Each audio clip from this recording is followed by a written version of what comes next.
तर हे बघा, आता मला जायचंय पाटस बाजारला आणि इतका पसारा पडलाय आणि तो आवरून संध्याकाळचा थोडासा स्वयंपाक करून इथं कुकर लावलंय मी. ह्या झाडामुळे तुम्हाला दिसत नसेल, इथं कुकर लावलंय आणि त्याच्यात राजमा भिजत घातले संध्याकाळच्या भाजीसाठी. आणि आता मी हे आवराआवर करते सगळी. आता वाजले दुपारचे 4 आणि मला 5:30ला पाटसच्या बाजारामध्ये जायचं आहे. आणि त्याआधी एवढा सगळं पसारा आवरून, ही सगळी भांडे वगैरे घासून, सगळं कामं करून, माझं दादूचं आवरून, परत बाजारात जे सामान न्यायचं आहे ते भरून, हे सगळं केल्यानंतरच मला बाजारात जायचं आहे. आता मी जिथं काम करते तिथं दादू येऊन उभं राहणं कंपल्सरी आहे. त्याला असं वाटतं जिथं आई आहे तिथं मी उभं राहायला पाहिजे, तिथंच मी खेळायला पाहिजे. आणि मी हे जे भांडे घासत आहे हे आपले जे गुलाबजामचे आपण डबे भरलेत ना त्याचे आहेत. हे 2 टप, त्याच्यावरचे ते झाकण वगैरे. आणि आत्ता दादूने भात खाल्ला त्याचे भांडे, हे सगळे भांडे घासून घ्यायचे आहेत. कारण बाजारातनं आल्यावर परत माझ्यात अजिबात हिंमत राहत नाही की मी काही कामं करू शकेल. तरीही जेवढी आपल्याला भाकरी वगैरे बनवायच्या असतात किंवा जेवण झाल्यानंतरचे भांडे असतात ते मला बाजारातून आल्यावर करावेच लागतात. आधी कितीही आवरून गेलं तरी आल्यानंतर थोडीफार कामं तर राहिलेलीच असतात. आणि दादू बघा मध्ये मध्ये त्याचं बोलणं चालू होतं, आई मी हे करू का, आई मी ते करू का. आणि त्याला ना खूप प्रश्न पडतात आजकाल. त्याला बोलायला इतका आवडायला लागलाय, तो इतका बोलतोय, माझं कधी कधी तोंड दुखतं त्याच्याबरोबर बोलून बोलून. पण काही बायका मला म्हणतात की तुम्ही त्याच्याबरोबर बोलता म्हणून तो एवढा छान बोलायला लागला. आता 2च वर्षाचा आहे पण असं काहीच नाही की तो बोलत नाही. आणि तो असं तोत्रा वगैरे बोलत नाही, एकदम स्पष्ट बोलतो. त्याच्या बोलण्यात एकदम स्पष्टपणा आहे. आपण जसं बोलतो ना तसंच त्याचे शब्द येतात आणि तसं क्लिअर क्लिअर तो सगळं बोलतो. एखाद्या वेळेस मी त्याचं एखादं बोलणं रेकॉर्ड करेल आणि तुम्हाला नक्की ऐकवेल. हे बघा, त्याला बाजूला नेऊन ठेवून परत कामं करायला लागली आहे. गॅसचा ओटा पण साफ करून घेतला. फक्त गॅस साफ केला नाही कारण संध्याकाळी त्याच्यावर भाकरी करायची आहेत, भाजी करायची आहे. परत गॅस तसाच होईल आणि मग रात्री मला बिना गॅस धुवायची झोपच येत नाही. तो गॅस धुवून घेतल्यानंतरच मी झोपते. मग मला जरा निर्मळ वाटतं आणि स्वच्छ वाटतं. म्हणून परत परत कामं नको पडायला म्हणून आता फक्त गॅस ओटाच साफ करून घेते. आणि माझ्या मागं पडलेला पसारा तुम्हाला दिसतच असेल. दादूने तो पसारा करून ठेवलाय आणि अजून जाईपर्यंत काय काय पसारा करेल हेही मला सांगता येत नाही. पण तरीही आपल्या जसं व्हिडिओमध्ये स्पीड दिसते तशी जर आपल्याला स्पीड असती तर किती कामं फास्ट झाली असती ना.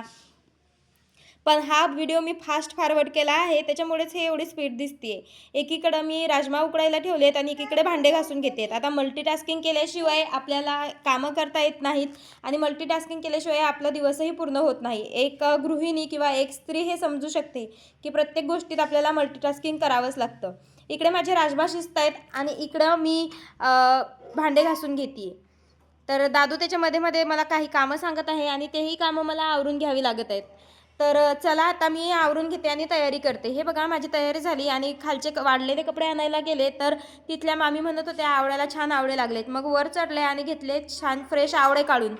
तर आवडे घेतले आणि खाल्ले वगैरे, तयारी केली आणि बाजारला आलो. बाजारात 5-5:30 वाजले होते तरीही एवढं ऊन होतं. एवढ्या उन्हातही लोक बाजारला आलेली आणि खूपच हे व्हायला होतंय. हे बघा तुम्ही किती ऊन होतंय. आणि दुकान लावून घेतलं. दुकान लावता लावता गिऱ्हाईकी ही आपली चालूच होती. बरेच लोक आलेले गिऱ्हाईकी करायला, पण सगळ्यांना व्हिडिओमध्ये मी घेत नाही. जे लोक आपल्या व्हिडिओमध्ये यायला कम्फर्टेबल असतात त्यांनाच व्हिडिओमध्ये घेत असते. आणि ह्यांना इथं मी सांगते समोरून व्हिडिओ घ्या, मागणं व्यवस्थित येत नाहीये, ऊन येतंय म्हणून. दुकान वगैरे लावून घेतलं आणि आपली गिऱ्हाईकी करायला सुरुवात केली. बाजारातलं ऊन तर भारीच तापत होतं.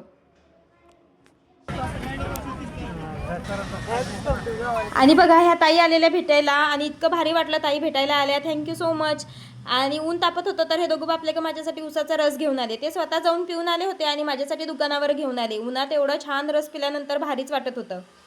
नमस्कार मंडळी, आता बाजार भरलाय. हे बघा बाजार भरलाय आणि मी आली आहे पाटसच्या बाजारामध्ये. आपलं दुकान लावलंय, गिऱ्हाईकी चालू आहे, हळूहळू होती आता. असे आपण गिऱ्हाईकी करत होतो, दुकान लावत होतो आणि मग बाजार करायला सुरुवात केली. आणि तिथं एक गिऱ्हाईक आलं माझं. हे बघा छोटंसं क्यूट गिऱ्हाईक. त्याला तिथंच गुलाबजाम खायचे होते. त्याच्या हातातलं त्याच्या बाबाला द्यायचंही नव्हतं आणि त्यांच्या हातातलंही त्याला खाऊ लागायचं होतं. त्याला इतके गुलाबजाम आवडले का त्याने तिथेच 2ही डबे खाऊन फस्त केली. आणि त्यानंतर ह्या ताई भेटायला आल्या. आपल्या यूट्यूबच्या सबस्क्रायबर आहेत. थँक्यू ताई भेटायला आल्या, भारी वाटलं तुम्ही आल्या तर. ही मुलं म्हणत होते आम्ही तुमचे इंस्टावरचे फॉलोअर्स आहेत, तुमचे व्हिडिओ आवडतात. हे बघा मंडळी, आता मी बाजारात आहे आणि एक काकू येऊन गेल्या आणि इतकी तारीफ करून गेल्या ना माझ्या. त्या म्हणत होत्या व्हिडिओपेक्षा तू रिअलमध्ये छान दिसते, तुझे व्हिडिओ छान असतात, राघवची आई म्हणून तू फेमस आहे. आणि हेही आपले इंस्टाग्रामवरचे फॉलोअर्स आहेत. यांनी पण येऊन खूप तारीफ केली.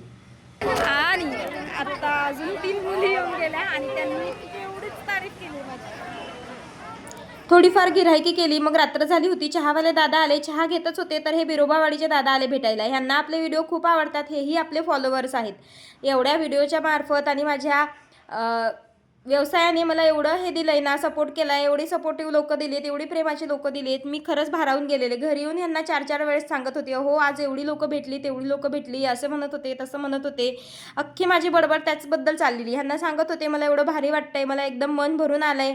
आणि काही लोक मला भेटायला आलेली, पण ते कॅमेऱ्याच्या समोर यायला कम्फर्टेबल नव्हती, पण तरीही तुम्ही सगळे मला भेटायला आले, त्याबद्दल खूप खूप थँक्यू. तुमच्यासारखी लोक आयुष्यात आहेत म्हणजे मी काहीतरी पुण्यच केलंय. घरी आल्यानंतर भाजी गरम करायला ठेवली, जी आपण दुपारी बनवून घेतली होती, आणि भाकरी टाकायला घेतली. चला आता मी व्हिडिओ इथेच एंड करते. तुम्ही सबस्क्राईब करायला विसरू नका.